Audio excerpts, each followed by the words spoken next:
Assalamualaikum warahmatullahi wabarakatuh. Perkenalkan, saya Rasendri Adriana Maiswari Suno dengan NIM G00233153 dari kelompok A2. Jadi pada kesempatan kali ini saya akan presentasikan mengenai Inhale 2.3. Pertanyaannya sendiri adalah skenario-nya itu ada Bang Sopo datang ke IGD dengan keluhan dia tuh nggak bisa menjaga keseimbangan, jalannya sulit, dan langkahnya tuh dia cuma bisa pendek-pendek. Terus badannya membungkuk dan tangannya kadang tuh bergetar yang nggak stabil gitu. Nah, diagnosisnya dari skenario ini tuh menurut saya adalah Parkinson. Jadi pertama kita ketahui terlebih dahulu mengenai penyakit Parkinson itu sendiri. Jadi Parkinson itu merupakan gangguan yang memengaruhi sistem syaraf dan bagian tubuh lainnya yang dikendalikan oleh sel syaraf. Nah, gejala penyakit Parkinson itu dia bakal muncul secara perlahan-lahan sampai akhirnya tuh jadi kayak paling parah sampai kekakuan gitu. Gejala pertama Parkinson itu adalah tremor yang hampir tidak terlihat pada salah satu tangan. Jadi tremornya tuh kayak tremor kecil yang mungkin, kalau misalnya masih awal tuh tidak bisa terdiagnosis karena terlihat masih normal gitu loh. Nah, gejalanya itu terlihat umum, jadi kayak tremor kan biasa, hal-hal yang terjadi biasa dalam kehidupan sehari manusia, tapi gangguan ini tuh bisa menyebabkan kekakuan atau perlambatan gerakan. Jadi kalau misalnya masih awal tuh emang tremornya tuh masih nggak terlihat, tapi nanti semakin parah bakal tremornya semakin parah dan kalau udah yang paling parah itu bakal tubuhnya itu kaku. Nah, kenapa sih kok bisa terjadi hal seperti ini? Jadi penyebab utamanya dari Parkinson itu adalah kerusakan sel syaraf pada area substansia nigra di otak. Jadi di substansia nigranya di salah satu syarafnya itu ada yang mengalami kerusakan. Nah, kondisi ini tuh bisa jadi kerusakan di salah satu sel syaraf substansia nigra itu bisa menyebabkan penurunan hormon dopamin. Yang mana hormon dopamin sendiri itu kan berfungsi untuk mengontrol gerakan dan keseimbangan tubuh. Jadi otomatis kalau, hormon dopaminnya berkurang atau mengalami penurunan, tubuh itu jadi nggak bisa mengontrol gerakan secara sepenuhnya dan nggak bisa seimbang gitu. Jadi dia, eee, kalau kontrol gerakannya itu jadi bakal banyak gerakan involunter, salah satunya adalah tremor yang nggak terkontrol itu. Nah, penyebabnya sendiri kenapa bisa terjadi kerusakan sel syaraf pada area substansia nigra itu sebenarnya belum diketahui secara pasti, tapi bakal banyak beberapa faktor sih, salah satunya keturunan juga ada.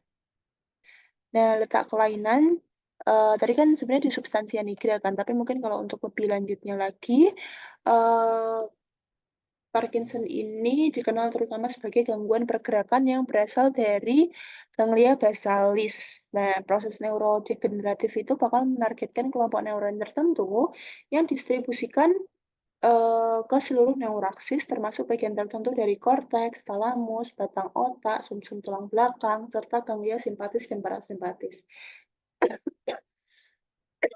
Nah, di antara neurotransmitter dan neuromodulator yang diwakili dalam hilangnya neuron ekstranikel ini adalah asetilkolin atau ACH, serotonin, noradrenalin, dan glutamat.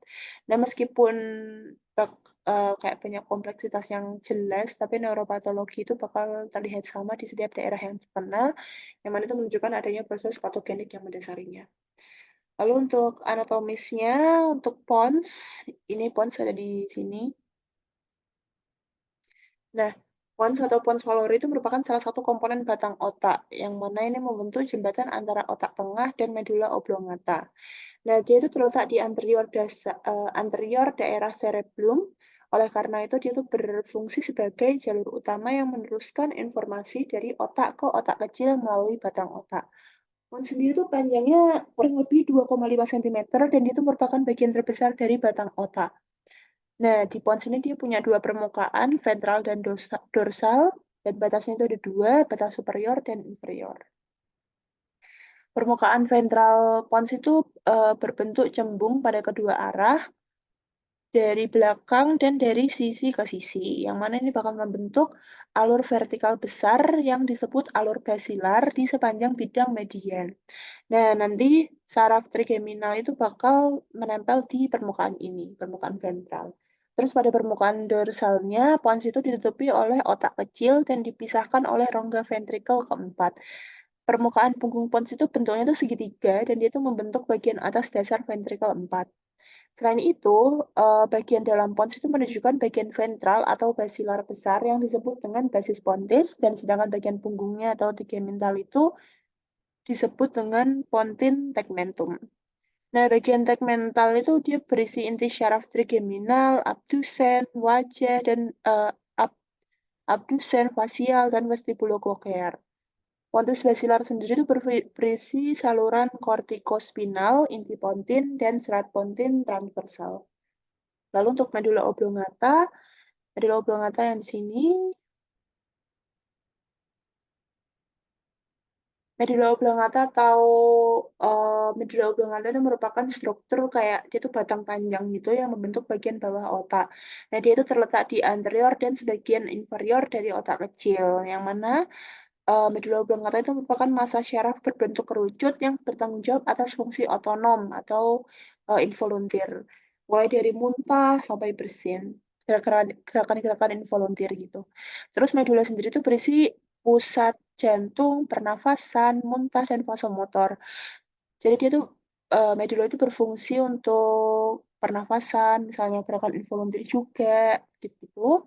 Dan karena hal tersebut, maka dia itu berhubungan dengan fungsi otonom pernafasan, detak jantung, dan tekanan darah, serta siklus tidur bangun.